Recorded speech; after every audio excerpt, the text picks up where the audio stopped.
Hi ನಮಸ್ಕಾರ ಗೆಳೆಯರೇ, ಎಲ್ಲರಿಗೂ ನನ್ನ ಚಾನಲ್ಗೆ ಸ್ವಾಗತ. ಅಂಜನಿ ಪುತ್ರ ಹನುಮಂತನು ತನ್ನ ಎದೆಯನ್ನು ಶೀರಿ ನಿಂತಿರುವ ಫೋಟೋವನ್ನು ನಾವೆಲ್ಲರೂ ನೋಡಿರುತ್ತೇವೆ. ಹೀಗೆ ಹನುಮಂತನು ತನ್ನ ಎದೆಯನ್ನು ಶೀಳಲು ಕಾರಣ ಏನು ಗೊತ್ತಾ?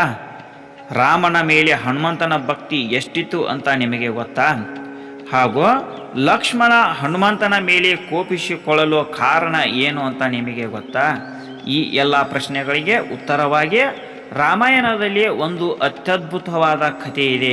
ಆ ಕಥೆಯನ್ನು ಇವತ್ತಿನ ಈ ವಿಡಿಯೋದಲ್ಲಿ ವಿವರವಾಗಿ ನೋಡೋಣ ಬನ್ನಿ. ಇನ್ನೂ ಯಾರು ನಮ್ಮ ಚಾನಲನ್ನು ಸಬ್ಸ್ಕ್ರೈಬ್ ಮಾಡಿಲ್ಲವ ಸಬ್ಸ್ಕ್ರೈಬ್ ಮಾಡೋದನ್ನು ಮರೆಯದಿರಿ ಹಾಗೂ ಬೆಲ್ ಐಕನನ್ನು ಒತ್ತಿ. ಧರ್ಮ ಗ್ರಂಥಗಳ ಪ್ರಕಾರ ಹನುಮಂತನು ಅಜರಾಮರ. ರಾಮಾಯಣದಲ್ಲಿ ರಾಮನ ಬಗ್ಗೆ ಹೇಗೆ ನಾವು ಸಾಕಷ್ಟು ಮಾಹಿತಿಯನ್ನು ಪಡೆದುಕೊಳ್ಳಬಹುದು, ಹಾಗೆ ನಾವು ಹನುಮಂತನ ಬಗ್ಗೆಯೂ ಪಡೆದುಕೊಳ್ಳಬಹುದು. ಶ್ರೀರಾಮ ಭಕ್ತ ಹನುಮಂತನು ತನ್ನ ಎದೆಯನ್ನೇ ಸೀಳಿ ರಾಮನ ಬಗ್ಗೆ ಆತನಿಗಿದ್ದ ಭಕ್ತಿಯನ್ನು ತೋರಿಸಿರುವ ಘಟನೆ ಸಾಮಾನ್ಯವಾಗಿ ಎಲ್ಲರಿಗೂ ತಿಳಿದಿರುತ್ತದೆ. ಆದರೆ ಹನುಮಂತನಿಗೆ ರಾಮನ ಮೇಲಿದ್ದ ಭಕ್ತಿಯನ್ನು ಎದೆಯನ್ನು ಸೀಳಿಕೊಂಡೇ ಏಕೆ ತೋರಿಸಬೇಕಿತ್ತು? 14 ವರ್ಷಗಳ ವನವಾಸ ಮುಗಿಸಿ ಅಯೋಧ್ಯೆಗೆ ಮರಳಿದ ಶ್ರೀರಾಮನಿಗೆ ಪಟ್ಟಾಭಿಷೇಕ ನಡೆಯುತ್ತಿತ್ತು. ಆ ಸಮಯದಲ್ಲಿ ಆಸ್ಥಾನದಲ್ಲಿದ್ದ ಎಲ್ಲರಿಗೂ ಉಡುಗೊರೆಗಳನ್ನು ನೀಡಲಾಯಿತು. ಈ ಮಧ್ಯೆ ಸೀತಾದೇವಿಯು ಹನುಮಂತನಿಗೆ ರತ್ನಗಳಿಂದ ಹೊದಿಸಿದ ಅಮೂಲ್ಯವಾದ ಹಾರವನ್ನು ಉಡುಗೊರೆಯಾಗಿ ನೀಡಿದಳು. ಹನುಮಂತನು ಸಂತೋಷದಿಂದ ಆ ಹಾರವನ್ನು ತೆಗೆದುಕೊಂಡನು. ಆದರೆ ಸ್ವಲ್ಪ ಸಮಯದ ನಂತರ ಹಲ್ಲಿನಿಂದ ಹಾರವನ್ನು ಮುರಿದು ಬಹಳ ಎಚ್ಚರಿಕೆಯಿಂದ ನೋಡತೊಡಗಿದ. ಅದರ ನಂತರ ದುಃಖಿತನಾಗಿ ಅವನು ಎಲ್ಲ ಮುತ್ತುಗಳನ್ನು ಒಂದೊಂದಾಗಿ ಎಸೆಯತೊಡಗಿದನು. ಹನುಮಂತನ ಅಮೂಲ್ಯವಾದ ಮುತ್ತಿನ ಹಾರದಲ್ಲಿದ್ದ ಮುತ್ತುಗಳನ್ನು ಎಸೆಯುವುದನ್ನು ಕಂಡು ಸಭೆಯಲ್ಲಿದ್ದವರೆಲ್ಲ ಬೆರಗಾದರು.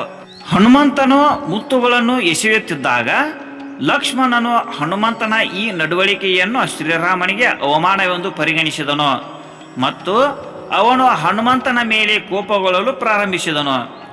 ಅವನು ರಾಮನ ಬಳಿಗೆ ಬಂದು, ಸಹೋದರ, ಸೀತಾದೇವಿಯು ಹನುಮಂತನಿಗೆ ಅಮೂಲ್ಯವಾದ ಮುತ್ತಿನ ಹಾರವನ್ನು ಉಡುಗೊರೆಯಾಗಿ ನೀಡಿದರು. ಆದರೆ ಹನುಮಂತನು ಆ ಮಾಲೆಯನ್ನು ತುಂಡು ಮಾಡಿ ಎಸೆದನು ಎಂದು ಹೇಳಿದನು. ಹನುಮಂತನು ಆ ರತ್ನಗಳನ್ನು ಯಾವ ಕಾರಣಕ್ಕಾಗಿ ಎಸೆದನು ಎನ್ನುವುದು ನನಗೆ ಮಾತ್ರ ತಿಳಿದಿದೆ ಎಂದು ಭಗವಾನ್ ರಾಮನು ಉತ್ತರಿಸಿದನು. ಆಗ ಲಕ್ಷ್ಮಣನು ರಾಮನ ಬಳಿ ಕಾರಣವನ್ನು ಕೇಳುತ್ತಾನೆ. ಆಗ ರಾಮನು ಹನುಮಂತನಿಂದಲೇ ನಿಮಗೆಲ್ಲ ಉತ್ತರ ಸಿಗುವಂತೆ ಮಾಡುತ್ತೇನೆಂದು ಲಕ್ಷ್ಮಣನನ್ನು ಸಭೆಗೆ ಕರೆದುಕೊಂಡು ಹೋಗುತ್ತಾನೆ. ರಾಮನು ಲಕ್ಷ್ಮಣನೊಂದಿಗೆ ಸಭೆಗೆ ಬಂದು ಹನುಮಂತನ ಬಳಿ, ಇವರಿಗೆಲ್ಲ ನೀನು ಹಾರವನ್ನು ಎಸೆದಿರುವುದು ಅವಮಾನವಾದಂತೆ ಭಾಸವಾಗಿದೆ. ನೀನೇಕೆ ಈ ಅಮೂಲ್ಯ ಮಣಿಗಳನ್ನು ಎಸೆದೆ ಎಂದು ಕೇಳುತ್ತಾನೆ. ಆಗ ಹನುಮಂತನು, ಸ್ವಾಮಿ, ನನಗೆ ನಿಮ್ಮ ಅಂದರೆ ರಾಮನ ಹೆಸರಿಲ್ಲದ ಎಲ್ಲ ವಸ್ತುಗಳು ನಿಷ್ಪ್ರಯೋಜಕವೆಂದು ಉತ್ತರಿಸುತ್ತಾನೆ. ಸೀತಾಮಾತೆ ನನಗೆ ಈ ಹಾರವನ್ನು ಉಡುಗೊರೆಯಾಗಿ ನೀಡಿದಾಗ ಇದು ಅದ್ಭುತ ಮತ್ತು ಬೆಲೆ ಕಟ್ಟಲಾಗದ್ದು ಎಂದುಕೊಂಡೆ. ಆದರೆ ಅದರಲ್ಲಿ ಎಲ್ಲಿಯೂ ಪ್ರಭುವಿನ ಹೆಸರು ಇರುವುದಿಲ್ಲ ಎಂದು ತಿಳಿಯಿತು. ನನ್ನ ಪ್ರಕಾರ ರಾಮನ ಹೆಸರಿಲ್ಲದ ಯಾವುದೇ ವಸ್ತುಗಳು ಮೌಲ್ಯಯುತವಾಗಲು ಸಾಧ್ಯವಿಲ್ಲ. ಹಾಗಾಗಿ ನಾನು ಆ ಹಾರವನ್ನು ತಿರಸ್ಕರಿಸಿದೆ ಎನ್ನುತ್ತಾನೆ. ಇದನ್ನು ಕೇಳಿದ ಸಹೋದರ ಲಕ್ಷ್ಮಣನು, ನಿನ್ನ ದೇಹದ ಮೇಲೂ ರಾಮನ ಹೆಸರಿಲ್ಲ, ಹಾಗಾದರೆ ನೀನು ಈ ದೇಹವನ್ನು ಏಕೆ ಇಟ್ಟುಕೊಂಡಿರುವೆ? ಈ ದೇಹವನ್ನು ತ್ಯಜಿಸು ಎಂದು ಹೇಳುತ್ತಾನೆ. ಲಕ್ಷ್ಮಣನ ಮಾತನ್ನು ಕೇಳಿದ ನಂತರ ಹನುಮಂತನು ತನ್ನ ಉಗುರುಗಳಿಂದ ತನ್ನ ಎದೆಯನ್ನು ಸೀಳಿದನು ಮತ್ತು ಲಕ್ಷ್ಮಣ ಸೇರಿದಂತೆ ಸಭೆಯಲ್ಲಿದ್ದ ಎಲ್ಲ ಜನರಿಗೆ ತೋರಿಸಿದನು. ಅದರಲ್ಲಿ ಶ್ರೀರಾಮ ಮತ್ತು ತಾಯಿ ಸೀತೆಯ ಸುಂದರ ಚಿತ್ರವು ಗೋಚರಿಸಿತು. ಈ ಘಟನೆಯನ್ನು ನೋಡಿದ ಲಕ್ಷ್ಮಣ ಹಾಗೂ ಸಭೆಯಲ್ಲಿದ್ದ ಎಲ್ಲರೂ ಆಶ್ಚರ್ಯಚಕಿತರಾದರು. ಲಕ್ಷ್ಮಣನು ತಾನು ಮಾಡಿದ ತಪ್ಪಿಗಾಗಿ ಹನುಮಂತನ ಬಳಿ ಕ್ಷಮೆ ಕೇಳುತ್ತಾನೆ. ಶ್ರೀರಾಮನ ಪರಮ ಭಕ್ತನಾದ ಹನುಮಂತನ ಪ್ರತಿ ಕಣದಲ್ಲೂ ಶ್ರೀರಾಮನ ನಾಮವೇ ಇತ್ತು. ಈ ಘಟನೆ ಹನುಮಂತನಿಗೆ ಶ್ರೀರಾಮನ ಮೇಲಿದ್ದ ಭಕ್ತಿಯನ್ನು ಪ್ರತಿಬಿಂಬಿಸುತ್ತದೆ.